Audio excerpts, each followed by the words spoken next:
Dear students, welcome to our maths class. Exercise 2.2. First one, find x in the following figures. Triangle ABC లో x value find out చేయమంటున్నారు. So angle A equal to 56, angle B equal to x, angle C మనకి measurement ఇవ్వలేదు. Exterior angle 123 ఇచ్చారు. Angle ACD, that means angle D అనుకోండి, ఇది 123 degrees ఇచ్చారు. So angle C, angle T మనకి linear pair form చేస్తున్నాయి. So ఆ formula use చేసుకోవచ్చు, లేదంటే ఎక్స్టీరియర్ యాంగిల్ ప్రకారం కూడా మీరు సింపుల్గా చేయొచ్చు. Exterior angle 123. So exterior angle property ప్రకారం ఈ యాంగిల్ మనకి interior angles, opposite interior angles యొక్క సమ్కి ఈక్వల్ అవుతుంది. దాని నుంచి చేయొచ్చు, లేదంటే ఇవి రెండు లీనియర్ పెయిర్ కాబట్టి ముందు యాంగిల్ సిని ఫైండ్ అవుట్ చేసి దాని నుంచి యాంగిల్ సమ్ ప్రాపర్టీ ప్రకారం ఎక్స్ని ఫైండ్ అవుట్ చేయొచ్చు. ఏ విధంగా అయినా చేయొచ్చు, పర్వాలేదు. So first one, by the given picture, angle C plus angle D equal to 180 degrees. That means angle C, angle D forms linear pair. Linear pair ని form చేస్తున్నాయి కాబట్టి ఆ రెండింటిని ప్లస్ చేస్తే equal to 180 degrees. Angle C plus 123 equal to 180. Angle C equal to 180 minus 123, that equal to 57. By using angle sum property, angle A plus angle B plus angle C equal to 180. Angle A అంటే 56 degrees, angle B X degrees, angle C 57 degrees, that equal to 180. 56 plus 57 113 plus X equal to 180. X equal to 180 minus 113, that equal to 67. Next మీరు exterior angle property ప్రకారం కూడా రాయొచ్చు. Exterior angle property ప్రకారం 123 degrees equal to మీకు angle A plus angle బీకి equal అవుతుంది. So దాని నుంచి 123 ఈక్వల్ టు యాంగిల్ ఏ అంటే 56 ప్లస్ ఎక్స్. సో ఎక్స్ కావాలంటే 56ని ఇటువైపుకి పంపిస్తే 123 minus 56, that equal to X. So x equal to 67 degrees. ఇలా చేసినా మీకు ఓకే, ఏ మెథడ్లో అయినా మీరు చేయొచ్చు. ఇక్కడ మీరు ఎక్స్టీరియర్ యాంగిల్ ప్రాపర్టీ యూజ్ చేశారు, ఇక్కడ linear pair and angle sum property రెండు కూడా యూజ్ చేసుకున్నారు. నెక్స్ట్ సెకండ్ వన్, ట్రయాంగిల్ PQRలో యాంగిల్ P ఈక్వల్ టు 45 ఇచ్చారు, angle Q equal to 3x plus 16 and angle R equal to 68. So X value కావాలి అంటే మనం ఏం చేయాలి, ఇప్పుడు యాంగిల్ సమ్ ప్రాపర్టీ యూజ్ చేసుకోవాలి. సో యాంగిల్ సమ్ ప్రాపర్టీ ప్రకారం angle P plus angle Q plus angle R equal to 180. That means 45 plus angle Q అంటే 3x plus 16 plus angle R అంటే 68 degrees, that equal to 180. So 45 plus 16 plus 68 equal to 129 plus 3x equal to 180. So 129ని RHSలో పంపిస్తే minus 129, 180 minus 129 51 degrees, 3x equal to 51. 3 into X, ఇది అంటే into 3ని RHSలో పంపిస్తే divided by 3, so that equal to 17 degrees. Next third one, ఇక్కడ కూడా మనకి ట్రయాంగిల్ ఏబీసీలో angle A 25, angle B equal to x, angle C equal to 30 degrees. ఇక్కడ కూడా మనం 3 యాంగిల్స్ ఉన్నాయి కాబట్టి యాంగిల్ సమ్ ప్రాపర్టీ యూజ్ చేస్తాం. సో యాంగిల్ సమ్ ప్రాపర్టీ ప్రకారం angle A plus angle B plus angle C equal to 180, 25 plus x plus 30 equal to 180, 25 plus 30 55 plus X equal to 180. X equal to 180 minus 55, that equal to 125. So x equal to మనకి 125 degrees వచ్చింది. Next fourth one, triangle XYZ, angle Y equal to 2x plus 7, angle Z equal to 45 degrees. And ఇక్కడ మనకి సింబాలిక్గా ఏమి ఇచ్చారంటే XY equal to XZ అని ఇచ్చారు. అంటే ఈ 2 సైడ్స్ ఈక్వల్ అన్నమాట. అంటే ఇది ఐసోస్లెస్ ట్రయాంగిల్, 2 సైడ్స్ ఈక్వల్గా ఉన్నాయి కదా, అంటే XY ఈక్వల్ టు XZ. మనకు ఒక ప్రాపర్టీ ఏం తెలుసు అంటే opposite angles of equal sides are equal. అంటే ఏవైతే మనకి ఈక్వల్ సైడ్స్కి ఆపోజిట్గా ఉన్నాయో ఆ యాంగిల్స్కి కూడా ఈక్వల్ అవుతాయి. అంటే XZకి ఆపోజిట్ యాంగిల్ ఏంటి, యాంగిల్ Y. XYకి ఆపోజిట్ యాంగిల్ ఏంటి, angle Z.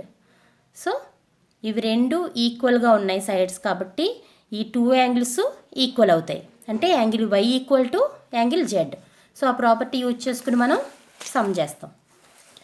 By the given picture XY equal to XZ. So XYకి opposite angle Z.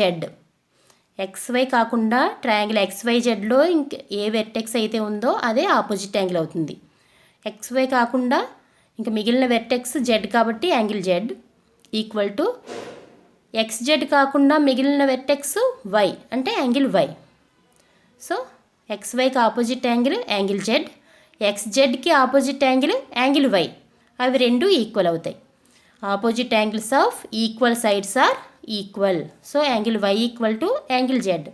Angle Y అంటే 2x + 7, యాంగిల్ Z అంటే 45 degrees. So 2x equal to 45 - 7 38. x equal to into 2 RHSలోకి వస్తే divided by 2. 38/2 equal to 19 degrees. So x equal to 19 degrees. Fifth sum మనకి picture ఎలా ఇస్తున్నారంటే ఈ విధంగా picture ఇచ్చారు. So దీని నుంచి మనకి ఈ సింబల్స్ ప్రకారం ఏం చెప్పచ్చు, AB side AO side equal, అలాగే ఇక్కడ కూడా 1 పెయిర్ ఆఫ్ సైడ్స్ ఈక్వల్ అని ఇచ్చారు. ఇక్కడ ఒకటే ఉందంటే first pair of sides equal, ఇలా 2 ఉన్నాయంటే second pair of equal sides. అంటే OC ఈక్వల్ టు CD అని ఇచ్చారు, AB ఈక్వల్ టు AO అని ఇచ్చారు. వాటి నుంచి సేమ్ ఇక్కడ రాసుకున్నట్టుగానే opposite angles of equal sides are equal. ఆ ఫార్ములా ప్రకారం చేస్తాం మనం. By the given picture AB equal to AO. ABకి ఆపోజిట్ యాంగిల్ ఏంటి, ABకి ఆపోజిట్ యాంగిల్ AOB లేదా యాంగిల్ O. ఇక్కడ మనకి O అనేది 2 యాంగిల్స్ ఇండికేట్ చేస్తుంది కాబట్టి పర్టికులర్గా యాంగిల్ AOB అని చెప్తున్నాం. So angle AOB equal to AOకి ఆపోజిట్ యాంగిల్ ఏంటి, AOకి ఆపోజిట్ యాంగిల్ B. చెప్పాను కదా వెర్టెక్స్లో అంటే ఈ ట్రయాంగిల్లో AOB ట్రయాంగిల్లో AB సైడ్ ఉందంటే దానికి ఆపోజిట్ యాంగిల్ O అవుతుంది, AOకి ఆపోజిట్ యాంగిల్ B అవుతుంది అనమాట. సో ఆ విధంగా రాసుకుంటే angle AOB equal to angle B అని గివెన్ దట్ నుంచి మనం తీసుకొచ్చాం.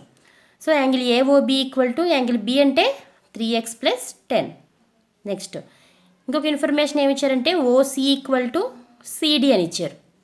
OC ఈక్వల్ టు CD అంటే OCకి opposite angle D equal to CDకి ఆపోజిట్ యాంగిల్ ఇక్కడ ఉన్నటువంటి యాంగిల్ అవుతుంది. అంటే యాంగిల్ COD అనమాట. Angle COD, angle D equal to angle COD. కానీ మనకి యాంగిల్ D తెలియదు, యాంగిల్ COD తెలియదు. మరి ఏ విధంగా వస్తాయి ఈ వాల్యూస్? ఇక్కడ ఒకసారి జాగ్రత్తగా అబ్జర్వ్ చేస్తే యాంగిల్ AOB, యాంగిల్ COD రెండు కూడా vertically opposite angles. So vertically opposite angles కాబట్టి ఈ రెండు యాంగిల్స్ ఏమవుతాయి మనకి ఈక్వల్ అవుతాయి. సో యాంగిల్ AOB ఎంత ఉంటే యాంగిల్ COD కూడా అంతే ఉంటుంది value. So angle D equal to angle AOBకి ఈక్వల్ అవుతుంది. ఎందుకని యాంగిల్ COD అన్నా యాంగిల్ AOB అన్నా ఒకటే. ఇప్పుడు యాంగిల్ D కూడా ఈక్వల్ అయింది కాబట్టి మొత్తం angle D equal to angle COD equal to angle AOB equal to 3x + 10. ఇప్పుడు మనకి ఈ ట్రయాంగిల్ ABOలో మొత్తం అన్ని యాంగిల్స్ తెలుసు, ఈ యాంగిల్స్ అన్నీ తెలుసు. అలాగే యాంగిల్ OCDలో ఈ 3 యాంగిల్స్ తెలుసు. So by using angle sum property in triangle CODలో 3 యాంగిల్స్ని మనం యాంగిల్ సమ్ ప్రాపర్టీ ప్రకారం సాల్వ్ చేద్దాం. Angle C plus angle COD plus angle D equal to angle C అంటే 2x ప్లస్ యాంగిల్ COD అంటే 3x + 10 ప్లస్ యాంగిల్ D అన్న కూడా 3x + 10. So 3x + 10 that equal to 180కి ఈక్వల్ కదా. So 2x + 3x + 3x టోటల్గా 8x plus 10 + 10 20 equal to 180. 8x equal to 180 - 20 that equal to 160. ఇక్కడ into 8 కాబట్టి RHSలోకి వస్తే డివైడెడ్ బై 8.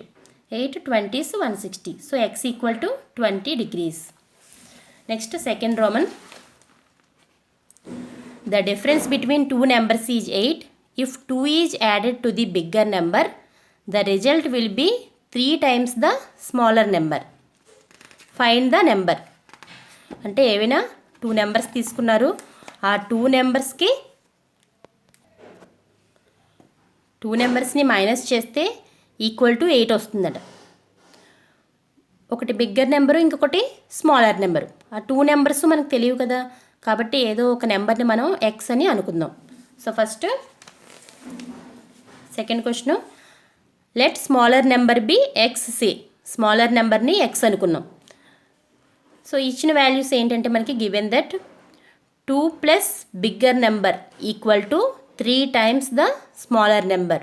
ఇదే కదా ఎక్స్ప్రెషన్ ఇచ్చారు మనకి, వర్డ్ ఫామ్లో ఉన్నటువంటి expression.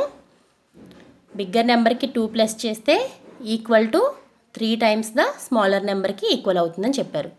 So 2 plus bigger number equal to 3 times అంటే 3 ఇంటూ స్మాలర్ నెంబర్ని ఏమనుకున్నాం మనం, ఎక్స్ అనుకున్నాం.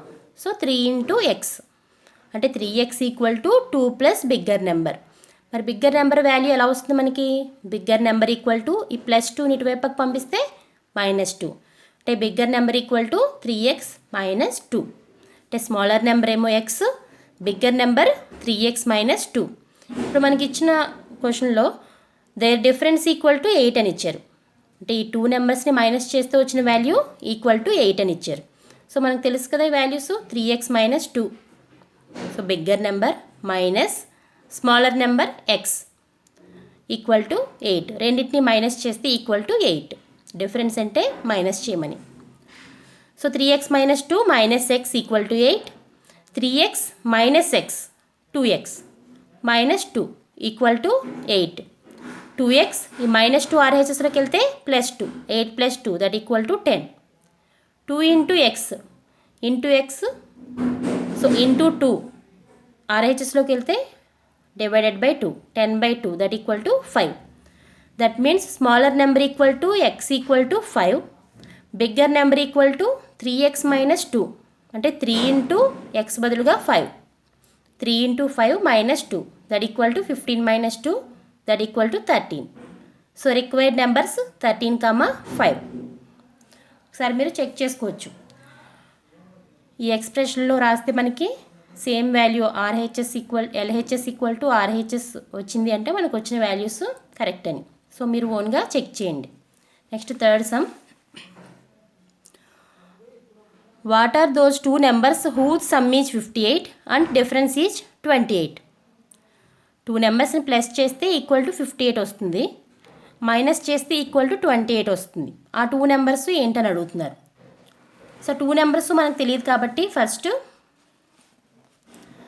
స్మాలర్ నెంబర్ని ఎక్స్ అనుకుంటున్నాం. సో మనకి ఇచ్చిన క్వశ్చన్లో bigger number plus smaller number equal to 58 అని ఇచ్చారు. So bigger number plus smaller నెంబర్ని ఎక్స్ అనుకున్నాం కదా, x equal to 58. So bigger number equal to 58 - x. Next ఇంకా మనకి క్వశ్చన్లో ఏమి ఇచ్చారంటే their difference equal to 28. Bigger నెంబర్ని స్మాలర్ నెంబర్ని మైనస్ చేస్తుంటే ఈక్వల్ టు 28 వస్తుందట. సో బిగ్గర్ నెంబర్ అంటే 58 - x మైనస్ స్మాలర్ నెంబర్ అంటే x తీసుకున్నాం కదా. So 58 - x equal to 28. 58 - x రెండు మైనస్లే. మనం -1 ఉంటే -2 అని రాస్తాం కదా, అలాగే -x -2x ఈక్వల్ టు 28. ఈ -2xని RHSలో పంపించాను, 28ని LHSకి తీసుకొచ్చాను. +28 LHSకి వస్తే -28, -2x RHSలోకి వెళ్తే +2x అంటే 2x equal to 58 - 28 that equal to 30. So x equal to 30/20. So x equal to 15. ఇప్పుడు స్మాలర్ నెంబర్ ఈక్వల్ టు మనకి 15 వచ్చింది. Smaller number equal to 15, bigger number 58 - x that equal to 58 - 15 that equal to 43. So required numbers 43, 15. Okay, thank you.